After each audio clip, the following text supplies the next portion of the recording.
there was fervent bidding between Bangalore and Kolkata. And these two teams seem to have a lot of ye dosti hum nahi todenge moments in the auction. Over the years, one takes the other's bowlers, one takes the other's batters, one takes the other's lower score. They keep doing stuff like that. And today they were going fervently for Venkatesh Iyer. And maybe a few bids, places where their fans were like, one second, hang on, we are not completely understanding the desperation, with no disrespect to the youngster.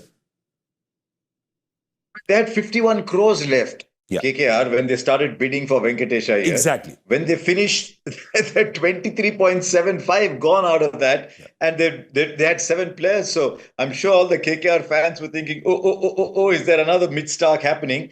And then they did something very interesting. They went after Quinton de Kock along with Mumbai Indians. And I think in doing so, they cleared the pitch for both of them, both for Mumbai and for themselves, because they wanted Phil Salt. And they went up to 10 crores, I think, or thereabouts for Phil Salt, which left them with a little bit of loose change. Luckily, they lost him. So they were able to go back to Cricbuzz. But I just wondered, if they were going so heavy for Phil Salt, why would you spend 3.6 on Quinton de Kock? Or did they think, oops, I don't know if we'll get Salt, so we'll keep de Kock. But as it turned out, the 3.6 that they spent on de Kock, they might have got Salt back. So here's the thing, right?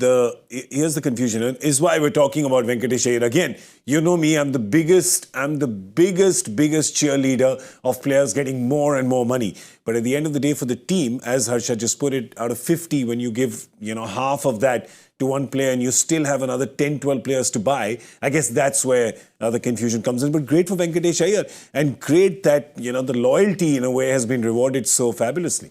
Yeah, true. I think what they're trying to do is actually literally almost get their 11 back that won the final. Yeah. And if you look at it, they've got about 8 players back. And if you look at a like-for-like replacement, they've got Nokia now who comes in, say, for, if you look at it, a Stark for Nokia.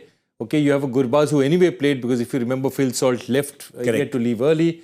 I'm not sure where de Kock fits in, but the rest all are part of that team. So you're saying 8 of those 11, 9 of those 11 places you're filling.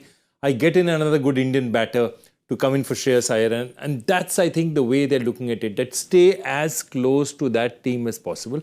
But I think, as I said, after about 12 to 15, I'd say about 15 crores onwards, I thought the bidding was, it just reached a stage where I don't know why the teams didn't look at it and said, you know what, look at it and say that is today, and I'm in the cold light of day, and Venkatesh Iyer is a very fine player. Would you consider him among the top 20 T20 players of the country?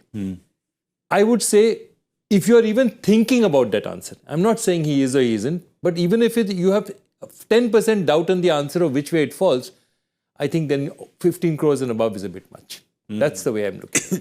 Other big news. You know what? Yes, Harsha. I was just thinking, GK, when KKR announced their retentions, I wonder if Rinku Singh called up Venkatesh Iyer and said, Venki bhaiya, maaf karna, wo nahi hua. Ummid hai ki auction ke baad hum hamare yahan aap वापस आएंगे. He said, हाँ आ गया, हमें 10 crore ज़्यादा लेंगे.